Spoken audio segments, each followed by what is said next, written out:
Eu estava em um restaurante observando uma família. E tinha mais ou menos uns 10, uma grande mesa. O pai no celular, o filho no tablet, a filha no celular, a mulher no celular, o outro filho no outro tablet, a outra filha no celular, todos conectados. Eles pediram a comida sem tirar o olho praticamente do celular. Chegou a comida, eles comeram olhando o celular. Terminaram de comer, olhando o celular, e saíram da mesa olhando o celular. Como é na sua casa? Como é na vida comum de vocês? O celular, em algumas casas, se tornou ladrão do tempo de qualidade em família. Que tal a partir de hoje você fazer igual meu pai fazia lá em casa? Eu sou de uma família pastoral e meu pai era muito exigente. Naquela época não havia televisão em casa, até porque meu pai era radical. Na minha casa, nós éramos em 10 filhos. Se tivesse 8 em casa, 8 sentavam à mesa. Meu pai nunca aceitou um filho comer fora da mesa. Minha mãe comer fora da mesa. Meu pai nunca aceitou um filho comer na sala com o prato na mão e nem no quarto. E o meu pai sempre sentava na cabeceira da mesa porque ele entendia que esse lugar representava governo, liderança. E ele terminava sempre a oração assim. Ele orava e depois terminava assim: abençoa a mesa das viúvas, dos órfãos e dos mais necessitados, em nome de Jesus, amém. Vocês imaginam eu ouvindo isso 15 anos, todo dia. Quando eu fui orar pela primeira vez, quando eu tinha acho que 10 anos, na casa de um tio, sabe o que saiu no final? Abençoa a mesa das viúvas, dos órfãos e dos mais necessitados, em nome de Jesus, amém. Casei. A minha esposa disse assim: na minha casa, Jô, nós não tínhamos esse hábito, mas eu achei tão bonito isso na sua casa, então na nossa casa vai ser assim também. Eu vou arrumar a mesa e nós dois vamos sentar à mesa todos os dias. Todos os dias. Como é que a gente orava? No final, abençoa a mesa das viúvas, dos órfãos e dos mais necessitados, em nome de Jesus, amém. Chegou a Letícia, aí chegou o Douglas, chegou o Pedro, sentamos à mesa, meus filhos. Eu nunca deixei um filho comer com o prato na mão na sala, nunca. Tão radical quanto meu pai. Se deu certo lá, vai dar certo aqui. Porque muito do que eu sou por causa da mesa. Vai ter oração, vai ter testemunho, vai ter alegria, vai ter comunhão. E na mesa é proibido brigar, é proibido discutir, é proibido falar aquilo que não agrega valor à nossa vida aqui. Mesa não é para isso. Mesa é lugar de comunhão, de nutrição. É para comer o pão do afeto, do carinho, do aconchego, da comunhão. Não, comer no quarto não, nunca deixei. Mas nunca, jogando, nunca. E todos eles assimilaram essa tradição cultural. E como é que eu terminava sempre? Abençoa a mesa das viúvas, dos órfãos e dos mais necessitados, em nome de Jesus, amém. O Douglas casa, e ele diz para a esposa: na nossa casa vai ser do mesmo jeito. Ninguém come fora da mesa lá. E como é que eles terminam a oração? Isso pega. É tradição, é cultura. Meu netinho estava em casa outro dia, Ô Davi, ora aí. Sabe como ele termina a oração? Abençoa a mesa das viúvas, dos órfãos e dos mais necessitados, em nome de Jesus. Amém.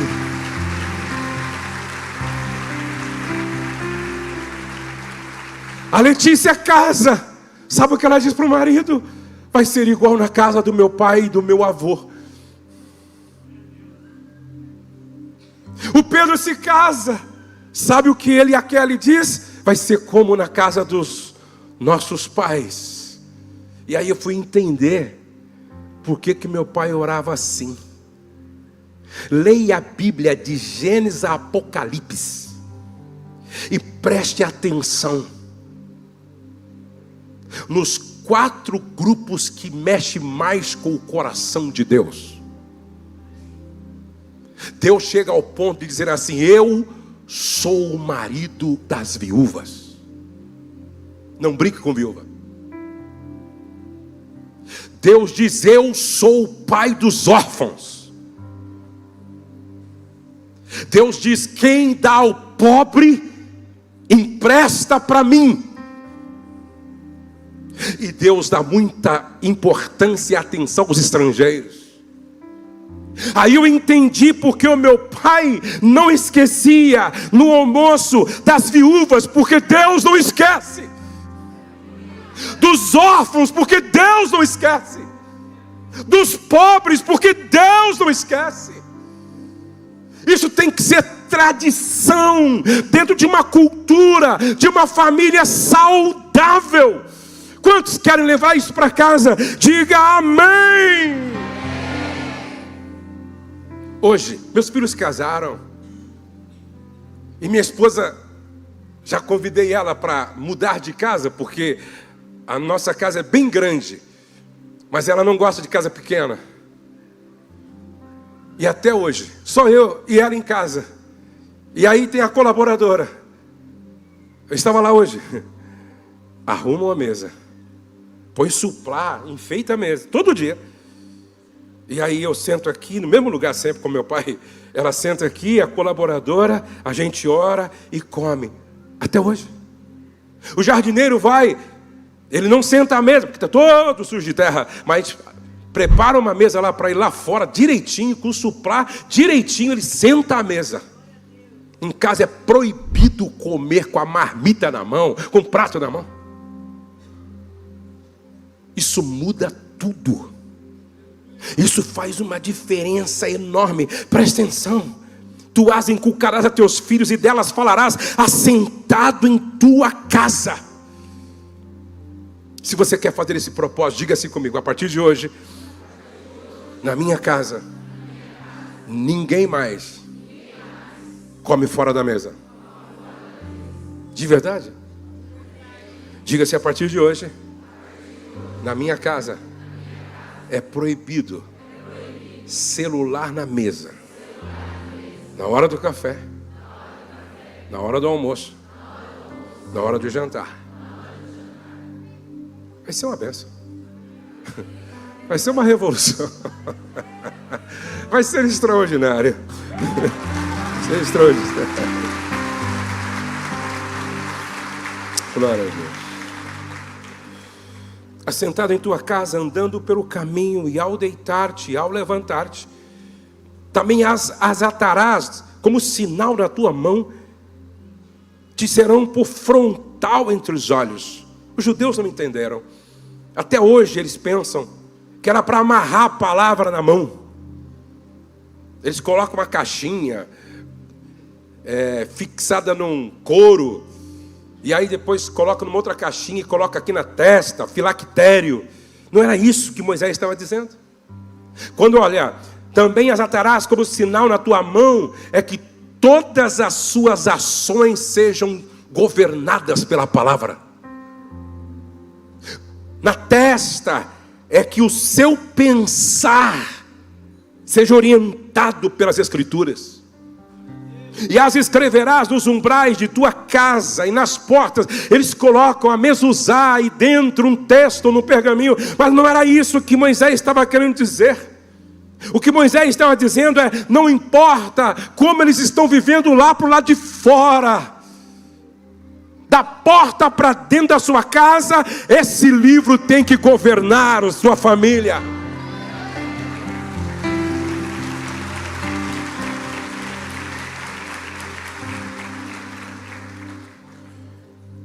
Aí você me pergunta: pastor Josué, onde é que está o problema? Por quê? Filho de judeu, judeuzinho. Filho de muçulmano, muçulmaninho. Filho de crente, malandrinho.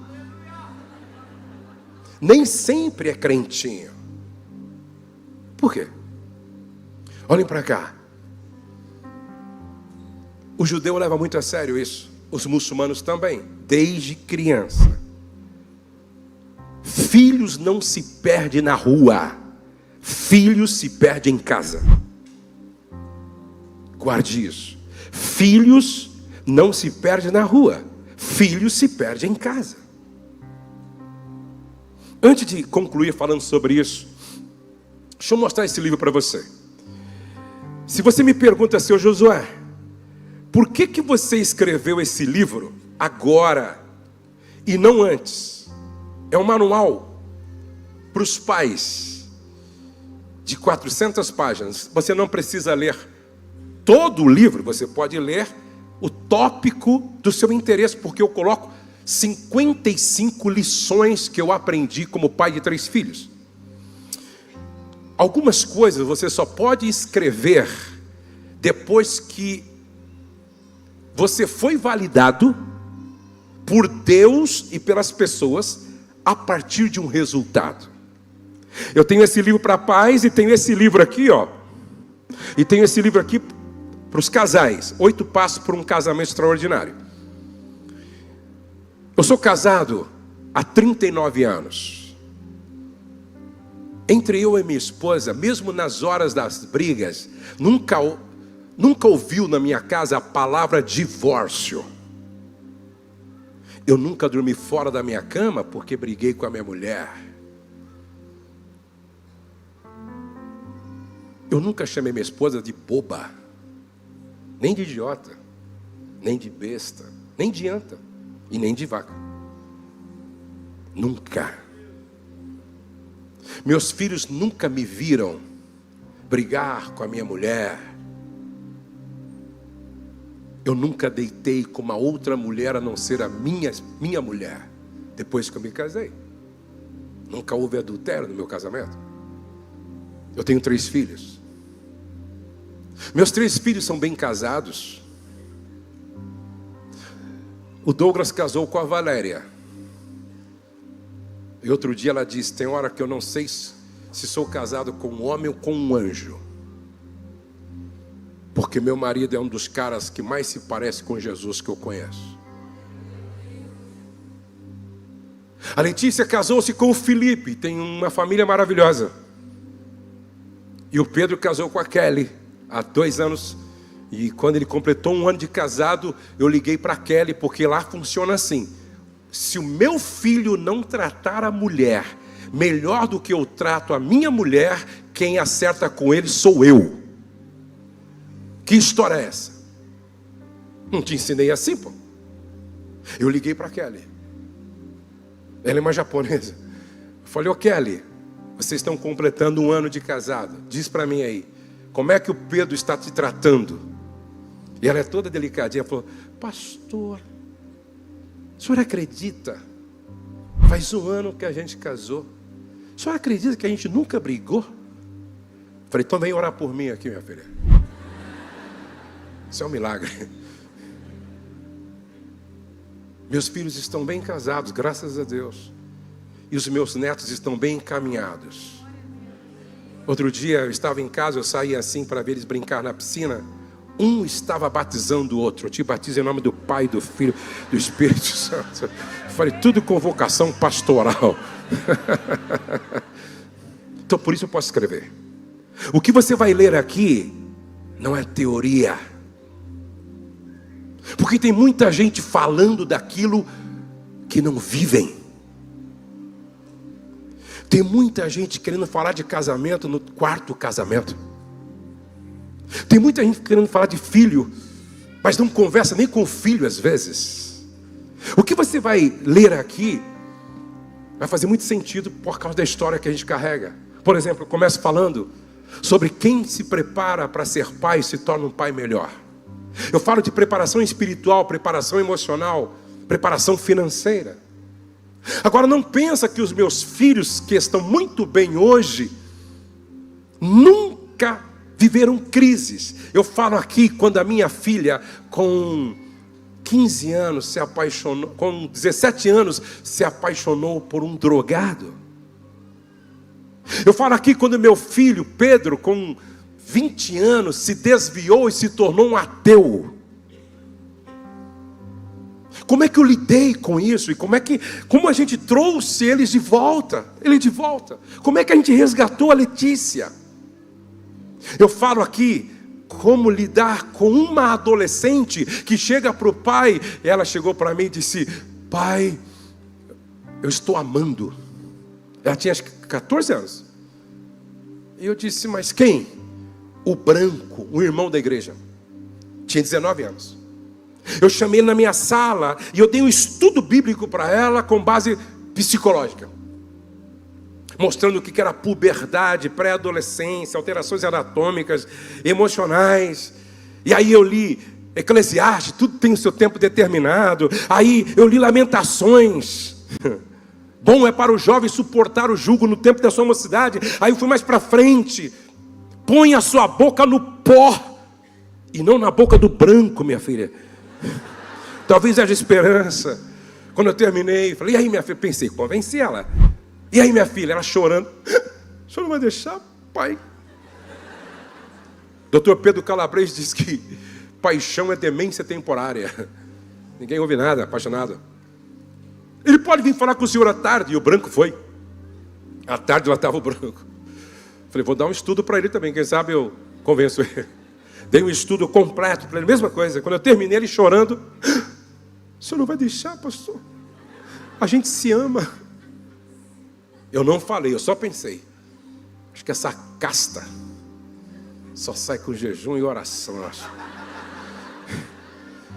Falei: vamos orar e jejuar 30 dias. Ela: tudo isso, pai? Aí nós oramos 30 dias. Aí terminamos o propósito. E aí? Deus falou com o senhor, pai? O senhor vai deixar, né? Não adiantou nada.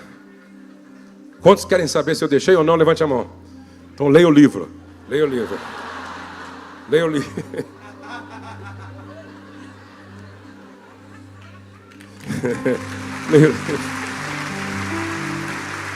Eu vou terminar. Eu escrevi aqui assim, ó: tem pai que ama.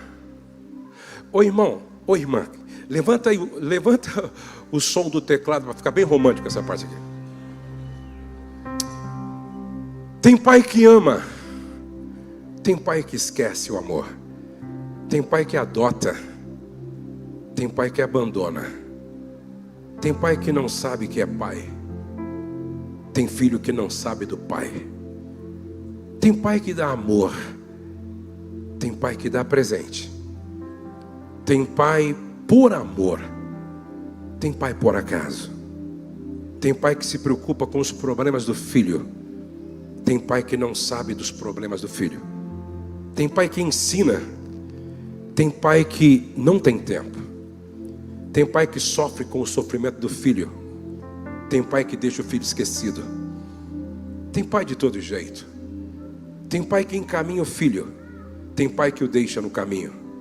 Tem pai que assume. Tem pai que rejeita. Tem pai que acaricia. Tem pai que não sabe onde está o filho que precisa de carinho. Tem pai que afaga. Tem pai que só pensa em negócios. Tem pai de todo jeito. E nós? Que tipo de pai somos nós? Ó, esse livro deveria valer uns R$120, mas não vai custar isso. Porque aqui a questão não é dinheiro. Eu quero tocar 1 milhão de pais com essa mensagem. Por isso, coloca para mim aquela tela, está aqui, ó. Se você comprar o livro por R$70, você vai ganhar um curso que custa R$297. Lá na plataforma está R$297 esse curso. Mas se você comprar o livro, você ganha esse curso com 21 aulas sobre paternidade. Aí se você falar assim, pastor, mas eu queria levar também um conteúdo para o meu casamento. Então você pode levar 8 passos para um casamento extraordinário. E eu não vou cobrar nem o autógrafo e nem uma fotografia com você. Até parece que eu sou importante, não é verdade? Você me inspira porque está aqui hoje para ser ministrado. Então, está aqui ao meu lado, o meu querido Pelé, que trabalha comigo, vai atender carinhosamente a todos vocês que desejarem, ok? Mas eu vou terminar deixando uma palavra final com todos vocês.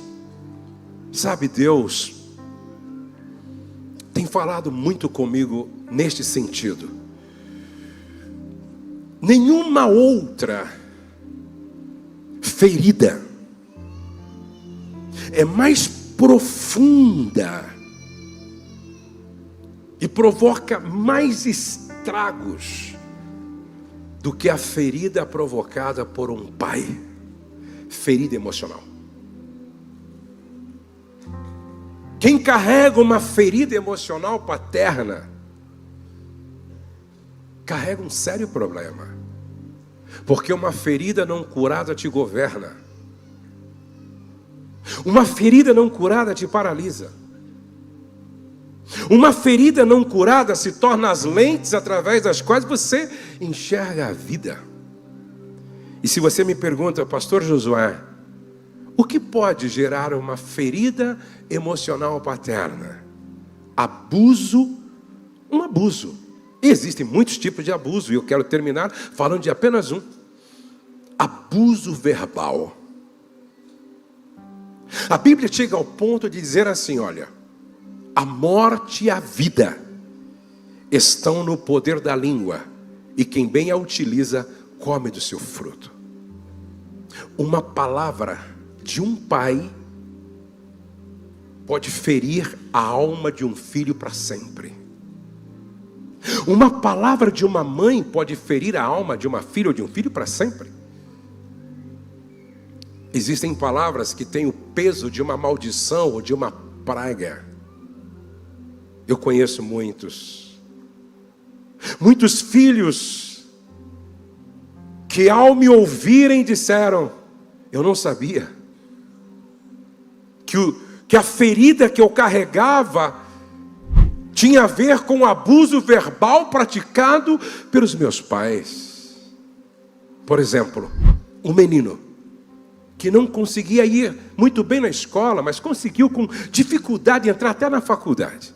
Um dia ele estava na universidade, ele tirou nota máxima num trabalho, ele chegou em casa, empolgado, dobrou o joelho, o pai ia passando, pai, eu acho que agora você vai me aplaudir, olha a nota que eu tirei nesse trabalho, nota máxima. O pai nem parou, o pai olhou assim e disse, para mim você continua sendo o mesmo bosta. Uma semana depois, o menino estava se suicidando. Uma menina de 17 anos me procurou e disse, pastor, eu não suporto mais. Meu pai, toda vez que ele fica nervoso, ele olha para mim e diz, você deveria ter nascido morta. E um pai que diz para uma filha, você é um lixo orgânico sem possibilidade de ser reciclado. Algumas palavras que nunca deveriam ser ouvidas dentro de uma casa pelos pais. Eu quero que você guarde isso de uma vez por todas. Palavras dos pais são decretos na vida dos filhos.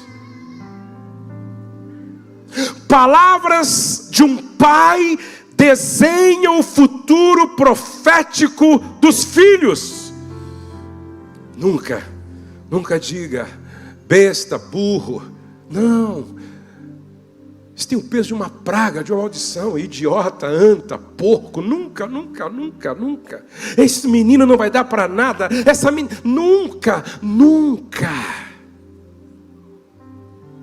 Nunca diga palavras que têm um peso de uma maldição, de uma praga. A Bíblia diz que a morte e a vida estão no poder da língua. O que bem a utiliza come do seu fruto. Então palavras são sementes para tudo na vida.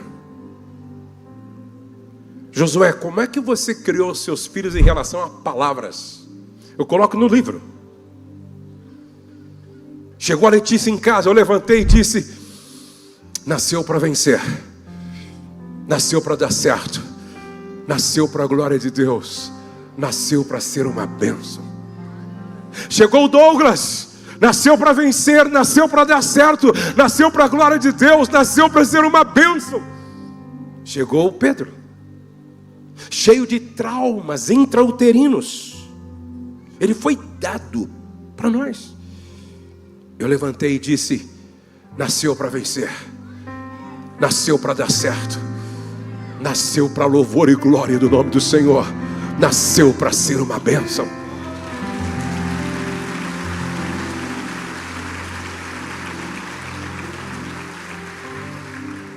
Cresceram e começaram a falar.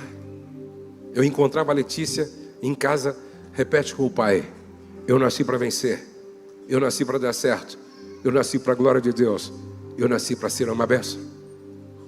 Aí encontrava o Douglas, repete com o pai: eu nasci para vencer, eu nasci para dar certo, eu nasci para a glória de Deus, eu nasci para ser uma bênção. Aí encontrava o Pedro, repete com o pai, de novo: eu nasci para vencer, eu nasci para dar certo, eu nasci para a glória de Deus, eu nasci para ser uma bênção. O Douglas já não aguentava mais isso.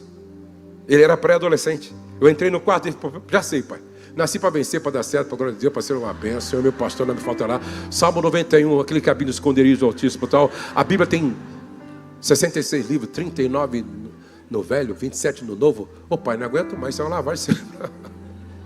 Mas ele conta, porque é ele que fez o prefácio. E se você comprar o livro, por favor, leia o que meus filhos escreveram aqui, cada um dizendo um testemunho. O Douglas disse: quando eu quis achar ruim, aquilo já tinha entrado em mim e se tornado uma forma de pensar.